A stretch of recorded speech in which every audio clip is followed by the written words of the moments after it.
Oi gente, aqui é Helena, seja muito bem-vindo, seja muito bem-vinda, seja muito bem-vindo para mais um vídeo. E hoje eu estou aqui para eu dar a minha lista de 10 indicações de livros clássicos para você que quer começar lendo literatura clássica. Mais uma vez falando aqui que eu sou apaixonada por literatura clássica, por mais que literatura clássica não tenha um padrão exato sobre o que é, o que não é, se é tempo histórico, se é tipo de linguagem. Tem muito debate na academia sobre o que é uma literatura clássica, mas a gente tem mais ou menos uma ideia na cabeça do que são livros clássicos.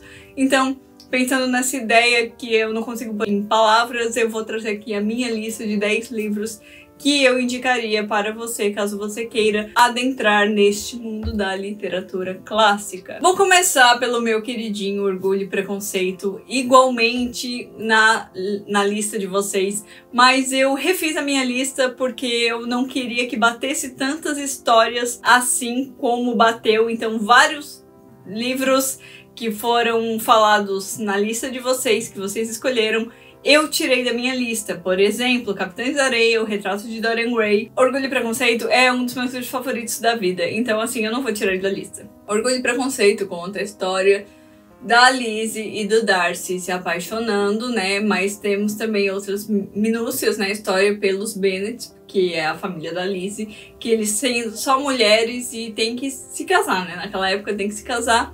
A história é por Jane Austen, uma das maiores nomes da literatura inglesa do século XIX, e Orgulho e Preconceito talvez é a sua obra mais conhecida. E eu sou completamente apaixonada por essa história, então ela vai estar sim nessa lista. Vamos falar um pouquinho mais de literatura inglesa, e eu não vou falar de Emily Brontë, mas eu vou falar de sua irmã Charlotte Brontë com Jane Eyre, que também é um dos meus livros favoritos da vida, que é uma autobiografia da Jane Eyre, é um romance de formação, então a gente acompanha a Jane Eyre desde a fase criança até a sua fase adulta.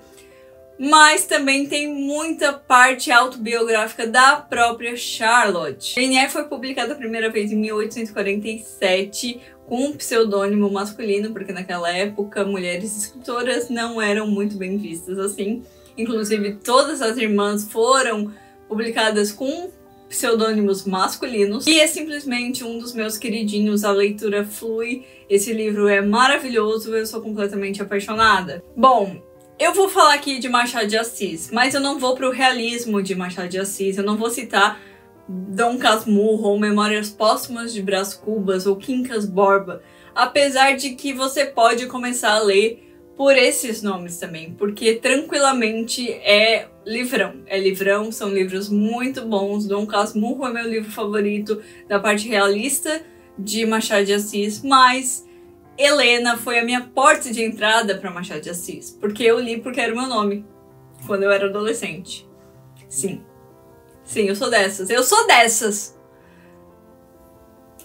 E aí, eu adoro esse livro, gente. Esse livro é muito bom e é na parte romântica de Machado. Poucas pessoas falaram sobre esse livro, mas pra mim, O Marco do Naturalismo Brasileiro é um livro maravilhoso para você adentrar no clássico da literatura do Brasil, que é O Cortiço, de Aloysio de Azevedo. Publicado a primeira vez em 1890, a gente vai ver a vida de pessoas morando nesse cortiço e a gente vai entender muito as minúcias das vivências deles, das péssimas condições de vida, e o Aloysio de Azevedo, ele traz muito a parte animalesca do ser humano na sua literatura, por isso que a gente lê o Cortiço como um naturalismo, ele traz a parte animalesca dos personagens, das personagens para seus livros. Fahrenheit 451 de Ray Bradbury, publicada a primeira vez em 1957. Este é a minha distopia favorita do século XX. E eu sei que muita gente não gosta, mas eu adoro. Muita gente detesta o final, eu amo. E é visto como uma ficção científica soft, inclusive, em que a gente vive num mundo em que bombeiros, na verdade, queimam livros. E é meio que proibido você ter livros em casa. E eu acho que por ser um livro um pouco otimista, eu acho que faz muita gente não gostar, porque é diferente de outras distopias aí que a gente vê. E mais uma vez, 1984 não estará em lista nenhuma deste canal, assim que o máximo que eu puder evitar. Eu vou ter que falar que eu não tirei dessa lista, por mais que esteja na lista dos 10 clássicos escolhidos por vocês. Frankenstein, de Mary Shelley, de 1818, do século XIX, o marco da ficção científica. Eu vou, de novo, indicar aqui Frankenstein. Leiam Frankenstein. Eu sou completamente apaixonada por essa história. Eu acho que as minúcias dessa história são incríveis e ela deve ser explorada, lida e relida diversas vezes. E nessa pegada de horror clássico, vou falar de Carmilla, de Sheridan Le Fanu, de 1872. Muita gente vê, né, a vampira lésbica e realmente tem muita questão de homossexualidade, de lesbianismo no livro, mas por muito tempo esse foi visto como uma crítica. Atualmente, a comunidade LGBT, ela abraçou essas obras. Isso é uma coisa que a comunidade faz muito. Ela abraça obras que foram criadas provavelmente para uma crítica, para fazer uma ressignificação. E Carmilla aconteceu isso.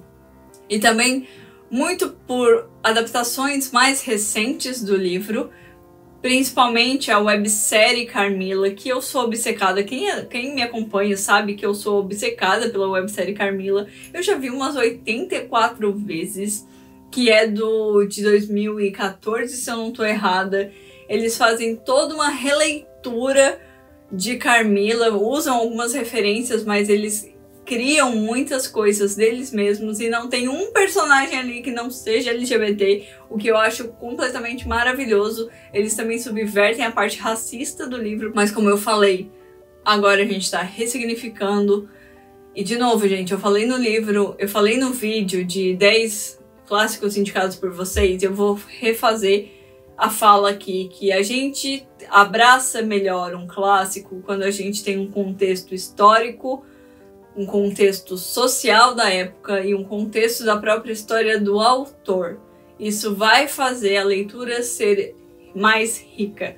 Você pode não fazer isso, isso é por conta de vocês, mas fazer isso enriquece a leitura. Bom, a gente foi para a Rússia no outro vídeo com a morte de Ivan Lynch. Eu vou trazer a Rússia para cá com Noites Brancas, que é a parte também romântica de Dostoiévski. Eu falei a parte romântica de Machado e vou falar a parte romântica de Dostoiévski.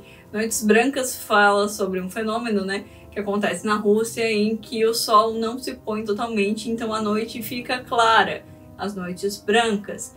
E são 4 dias de 2 pessoas conversando e passeando. É uma fase mais fácil de ler Dostoiévski antes de você encarar tipo um Crime e Castigo aí. E é um livro muito bonito, tem muitas reflexões bonitas ali, é um pouco pessimista também, mas eu gosto muito de Noites Brancas. Vamos ir para o século XX, em 1925, com o grande Gatsby, de Fitzgerald, e ele faz uma grande crítica ao sonho americano. Eu vou falar por último de Oliver Twist, de Charles Dickens. Esse ano eu acabei me vendo apaixonada pela escrita de Charles Dickens. Esse livro foi publicado em 1837 e conta as aventuras e desgraças de Oliver Twist. E eu falo desgraça porque, gente, é desgraça atrás de desgraça. E eu tô indicando Oliver Twist pelo motivo de que ele é um livro mais agitado, porque Charles Dickens tem uma escrita meio com altos e baixos de clímax. Ele é bem lento a escrita, mas ele sobe num clímax e cai. Grandes Esperanças acontece isso. Apesar de eu estar amando Grandes Esperanças, eu vejo que talvez se você não estivesse tão habituado com escrita do Dickens, talvez seja difícil você conseguir manter um ritmo aí de leitura, porque clássicos às vezes eles tendem a ser mais lentos e alguns termos mais rebuscados, algumas palavras um pouco mais rebuscadas até na própria construção de frases, e aí faz com que a pessoa se afaste de clássicos. Mas eu acho que Oliver Twist, como tem tantas coisas acontecendo, é uma boa pedida para você entrar em clássicos e principalmente entrar na escrita de Charles Dickens. Então é isso, gente. Eu espero que vocês tenham gostado da minha lista de 10 clássicos para você ler, caso você seja iniciante. Me conta aqui embaixo se vocês leram algum desses livros. Também me conta a sua lista, se você não falou no outro vídeo, me conta agora a sua lista de clássicos para iniciantes. Aqui embaixo vai estar o link de todos os livros que eu citei nesse vídeo aqui. Também está na descrição as minhas redes sociais, não esquece de me seguir lá. Curte esse vídeo, compartilhe com seus amigos, se inscreve no canal caso você não seja inscrito. E muito obrigada por assistirem até aqui. Eu vejo vocês no próximo vídeo. Tchau!